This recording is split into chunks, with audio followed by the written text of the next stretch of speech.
Well, back to school for the folks at FIU. Spring break has concluded. Time to finish off the semester strong. We're here at the Graham Center on the campus of FIU. It's Panther Talk Live with Coach Jeremy Ballard. Glad to have you with us once again. AJ Ricketts, the head coach, Jeremy Ballard there, and we're still playing hoops entering the middle of March. The CIT tournament's approaching this upcoming weekend. Should be a lot of fun as the postseason will continue. FIU still playing basketball. Thanks for joining us once again here at the Graham Center. Coach, let's start off with the Conference USA tournament. A tough loss to North Texas after beating them twice this year, but it seemed like the guys were able to fight back in the second half. They didn't give in even after a strong first punch from North Texas. They had the crowd going. They're hitting 75-footers, but still find a way to be competitive in the second half with just a tough finish in the first round. Your impressions from the CUSA tournament here?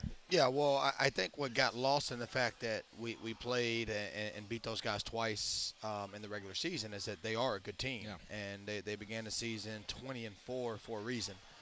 So those were two really good wins that we had here. We played really well and needed to play really well to beat them twice.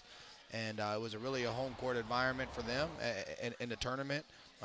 We let them get too comfortable from three, and we dug ourselves a hole that ended up being too big to come out from. But you saw our fight. You saw the FIU spirit in the second half, and, you know, we made a valiant effort. But unfortunately, it was just too big a deficit. You were talking about the course of that game. One of their players, Zach Simmons, goes 7 for 7 from the field. Umoja Gibson, 7 3-pointers, and then, of course, the 75-footer. But in the second half, we were able to make a little bit of a run, cut it down to 9 or 10, I think. But it was a tough day for Brian Andrews. 3 right there, and one helped trim the deficit. What encouraged you in the second half that you hope has a carryover effect into the CIT? Well, our second half is who we've been. Yeah. It's who we need to be. It was great effort, you know, great intensity. It was more our style of play. So it's what we've been doing the last 6 weeks really. You know, we've been getting after people on the defensive end and playing tough and physical. We just got to do more of that. Got to make sure we do it for 40 minutes. Well, let's talk about this upcoming tournament. The collegeinsider.com tournament should be a lot of fun. We're going to play Texas State this upcoming weekend, who's have a good season themselves. 24-9 on the year. They played the trio of Conference USA teams this season, beat Rice and UTSA. Two CUSA teams, I beg your pardon, and then fell to Arkansas in terms of similar opponents this season. Well, it was just announced last night. Have you even had a chance to take a look at Texas State? Or yeah, I've watched them a little bit. Yeah. Coach Casper, many might not know this, but he really he paved the way for all the success that Stephen F. Austin had. Yeah, 13 years. You know, he was there for a long time. He's a great coach. He's done a phenomenal job at Texas State. They won 24 games this year. They're 11-3 at home. So anytime you can win 24 ball games, you know, you're doing a lot. You're doing a lot of things successful. But they're an excellent defensive team. They're beasts on the offensive glass. So it's going to be a really tough opponent, really tough matchup. Like you said, Coach Casper, 13 years. Stephen F. Austin was a former assistant at Baylor. Hastings doing well at Texas State right now. But to continue playing basketball, whatever tournament it is, you know, you get another opportunity to bring the intensity in a fashion you would like out of the gates rather than that second half. How invaluable do you feel, whatever tournament it is, just getting these postseason games is, that experience for your guys and a lot of guys who are going to be coming back next year? Well, we really went into the Conference USA tournament feeling that if we played our best, that we had a chance to win it. We had full confidence in that. Unfortunately, we didn't play our best against North Texas. And, you know, the fortunate thing for our guys is due to the success that we had during the year and all the hard work that they put in, we had a number of postseason tournaments that really wanted us to play in between the CBI and the CIT. So we had our choice of who to play in, and for only the second time in FIU's history, we're in the postseason. So we're very excited about this opportunity, excited to be working with this team longer, excited for our seniors to get another opportunity to go out there and compete with the FIU on their chest. Well, you take a step back, and yeah, the loss is frustrating in the first round. Again, bigger picture, it's just the second winning season since the turn of the millennium and one of the best win-loss records in the history of the program. You said at your opening press conference, played this clip last week, we want to be among the nation's leaders in steals and turnovers forced, and even though it's not charted, deflections. Well, at the end of the regular season, FIU #1 in steals and turnovers forced. You have to be happy with the foundation that is part of the identity of the program. Yeah, I feel we certainly established our identity in terms of style of play. Yeah. We were the #1 tempo in the country. We had the shortest shot clock possession in the country. #1 in steals, #1 in turnovers forced. So we established who we are, what we're going to be, the pace at which we're going to play in. Now we just got to be more efficient at it. You know, now we know what to expect and what the style of play is all about, and we're just going to work at fine-tuning a lot of other things in this offseason and throughout this postseason as well. Well, we talk about the senior class one more time here. Brian Beard, Mike Douglas, and I'll tell you what, these two have, and Mike Douglas accepted his role really well, even though his playing time wasn't, I'm sure, where he was at some points in his career. He accepted his role. Brian Beard had a tremendous the seniors really paved the way for this upcoming class. And El Haji Ding, and El Haji Ding as well. They all had huge moments for us going back to at Florida Gulf Coast game. You know, Ding was the player of the game. The player of the game makes the play of the game to save it on the defensive end and getting fouled. And Brian Beard obviously has you know, second team all conference, first team all defense. So he's been a leader for us on the court all year long. And you know, Mike Douglas and El Haji, those are guys they're already FIU alumni. Yeah. They already have their degree. So they're really what being a student athlete is all about. And they certainly represent FIU both on and off the court. It was great to see that final home game. All those guys get the start and get the opportunity to have one more success at Ocean Bank before the end of their FIU careers. Outstanding careers for all three of those guys, El Haji, Mike Douglas, and Brian Beard.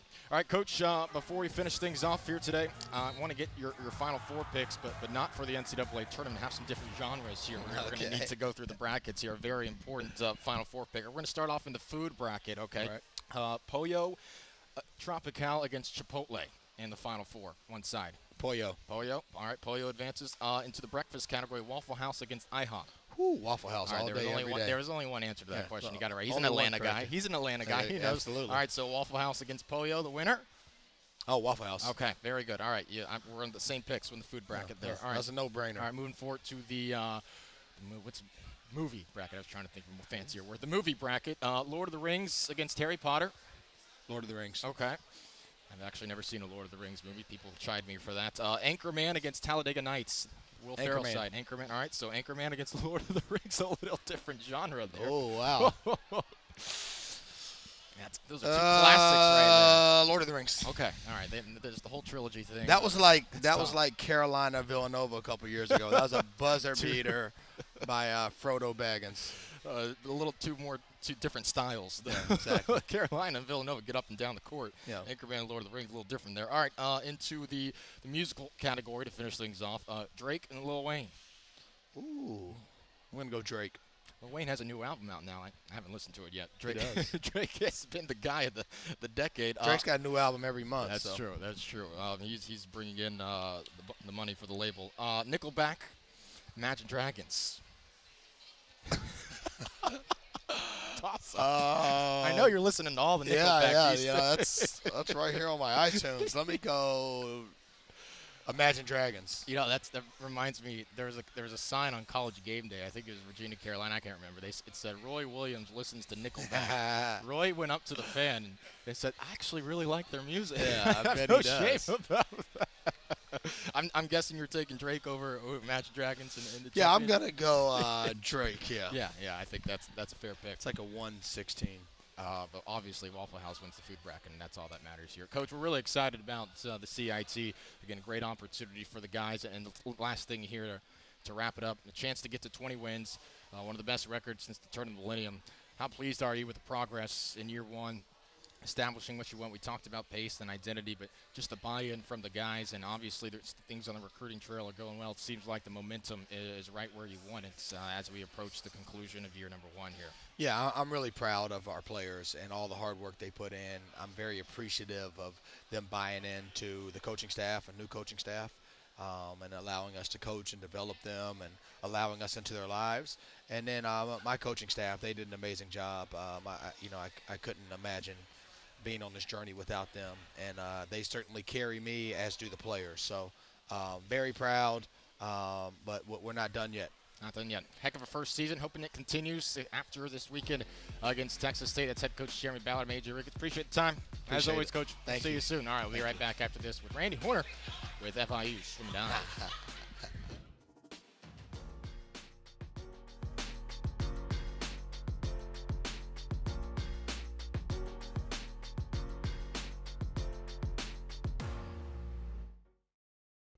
We're a university founded on the side of an airport, reaching new heights. It's in our DNA. And since then, we've dedicated ourselves to solving the big problems facing our community and the world. We believe that crazy startup idea isn't so crazy, that families without health care shouldn't have to go it alone. We believe we can be better prepared for the next hurricane, and that our coral reefs can be saved. And that's because, above all else, we believe in you. Stronger together. Innovative. Pushing ourselves to think outside the box. We love to compete. Any team. Anytime. And any place. Inspiring others through service and achievement. Comfortable leading in a different way. Preparing for life beyond athletics. Determined to achieve our vision. Building the next generation. And we aren't afraid of doing it our way. This is the CUSA way.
We welcome you back to Panther Talk Live at the FIU Graham Center. Panther Talk Live is brought to you by the Florida Lottery, which has provided millions of dollars of scholarships for students throughout the state of Florida throughout the past couple decades. Follow the Florida Lottery on Facebook, Instagram, and Twitter. Time to announce our FIU Panthers of the Week. A pretty successful weekend for this pair of Panthers. Ocean Peretti to meet records at the CSSCA National Invitational Championship. Did pretty well in the 1650 free and the 1,000 reed service. Well, he's one of the top long jumpers in the country right now, and certainly in contention for CUSA player or athlete of the week honor setting into this upcoming week. Glad to have you with us. Panther Talk Live at the Graham Center. Spring break is over. Time to finish off the year strong. AJ Ricketts alongside FIU swim and dive head coach Randy Horner. And Coach, Well, since the last time we chatted here on Panther Talk, you guys have had some decent competitions. You picked up a trophy, and pretty notable trophy in the background, Conference USA champions. The dynasty continues, 5 consecutive championships. We'll talk about your individual efforts as well here soon, but congratulations on another CUSA championship up in Atlanta. I know that was a great weekend for you in the program. Yep, we're very happy about it. You know, bringing things together at the end of the season is kind of what we're all about. You know, it's great. You know, it's a great accomplishment, and it's a testament to the ladies' hard work and, you know, what they've done all throughout the season. What really impressed you about this year's version of 2019 Conference USA champions? What did they do well to meet, execute well? What impressed you about this year's team's accomplishment? Every year is a new year and a completely different team. And this year, I'd say the team was the closest it's been in our history here as far as the togetherness. We've done a good job on the team building. They support each other. Their spirit was out of this world. They kept things moving and had great performances, you know, across the board. We definitely feel like we need to do better in some areas. That's one of the things we reflect back on. But, you know, they were definitely a group that overcame a lot of injuries and adversity as a team. They came back strong and, you know, came together in a complete team effort with swimming and diving to, you know, pull off their 5th championship. You take a step back or just kind of reset on the plane ride home and think, man, 5 in a row. That's a terrific accomplishment, whatever sport it is. I mean, is it kind of sunk in yet? You've done it 5 straight times, or is it just like, all right, we got to get 6 now?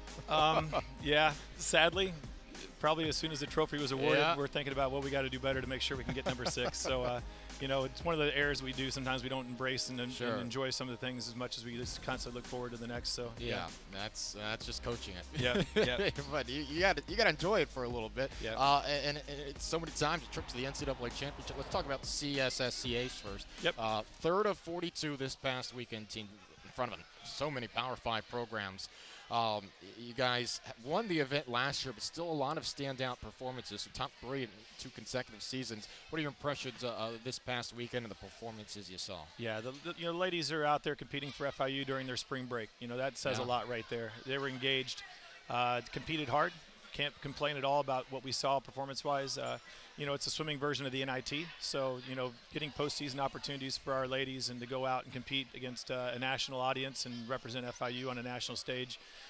You know, coming out 3rd, you know, we feel good about that. It was a solid performance. You know, we definitely want to win always, so we stay a little bit hungry as well at the same time. But, you know, they did an amazing job staying engaged. They were focused. They were excited. They had the best team energy of any team there and performed well. And our final sessions all week were our best sessions.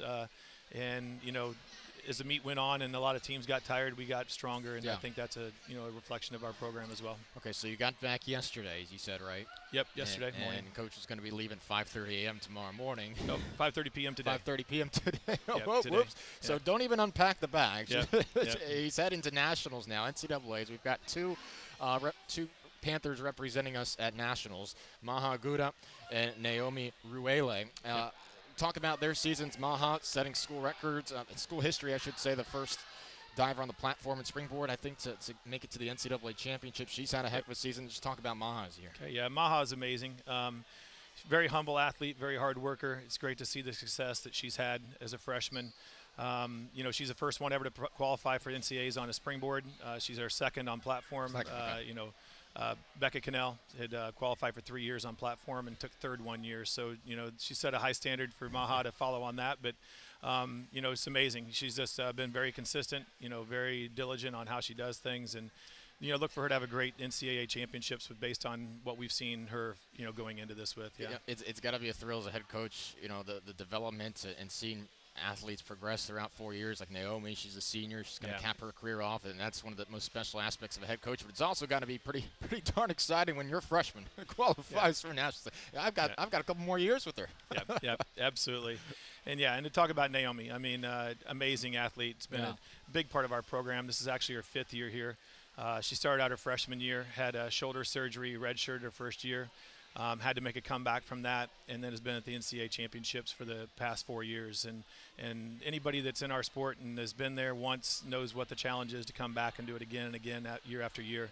I believe she's been swimmer of the meet at the Conference USA Championships 3 of her 4 years. You know, she's just racked up a lot of accolades and done things for the team. She's led us the whole way. So, You know, I go back a few years ago. I was able to take her to the Olympics, you know, with Botswana and be part of the Botswana staff. That was amazing to go back to do that. You know, what she's done to cap off the season. She was a team captain this year as well. But, you know, we're hoping again, you know, she'll have her best NCAAs of all the 4 that she'll have had participated in. And, you know, she's going to go out well and represent FIU. I want to take that side tangent, too. What kind of were you able to bring back from that experience at the Olympics, and what maybe incorporate, whether it's into your coaching or ideas? How much did you learn at an experience like that, or take from it and incorporate into your program? Yeah, you know, we were there almost a month, and just what you take from that, just watching and observing, you know, the best in the world. You're training and practicing and going with transportation on the bus and cafeteria with all the best in the world, and not just swimmers and divers, but you know, the best athletes in the world, USA basketball team you see around, and everybody else, NBA players, and people you know as, you know, celebrities. So it was an amazing experience. You know, you take a lot from it. You see how people do things. You see how people prepare and compete, and you know, be on the biggest stage in the world and have that experience. It's amazing. As a coach, and I know for Naomi, it was, you know, lifetime experience for her, and she's, you know, looking to be in Tokyo for 2020. Yeah, that Olympic Village food hall is the cafeteria we all want to be in. Yeah, it's amazing. Just to sit next to the best and learn and trying to pick their brains for a little bit. Yeah. Great experience. All right, so you have Naomi and Maha competing in NCAAs, the rest of the squad. What's the upcoming few weeks like for them? They get a few weeks off, or what's coming up for them? Well, the ladies that have been off since Conference USA championships and didn't go on to the NIC, they get back in the water this coming Monday, so a week from today, actually a week from tomorrow on Tuesday, we'll get back going. The ones that just competed with us last week, they have a 3-week break, you know, regroup, recollect, you know. Those 3 weeks go by quick. Yeah, decompress, and then they'll get back in. I believe it's April 8th is when we start their spring and summer season, because as a swimmer, you know, it's a year-round sport. You know, we go into club season with a long course season throughout the summer, and if they want to be great, they've got to, you know, pick it back up and start, like I said, you know, start working for number 6, and that starts, you know, now. It doesn't start next school year. So it seems short, but 2 to 3 weeks is enough. Yep. They all get the itch. They're ready to get back in the pool, no doubt about it. Coach, congratulations on CUSA's and the postseason success. Thank you. Appreciate it. Best of luck at NCAA's. All right, that's another edition of Panther Talk Live at the Graham Center. As you see the celebration in Atlanta a few weeks ago, FIU swim and dive, a conference dynasty, 5 in a row. And coaches already thinking about number 6. We'll see you next Monday on Panther Talk Live. Enjoy your weeks. Make it a good one. See you later.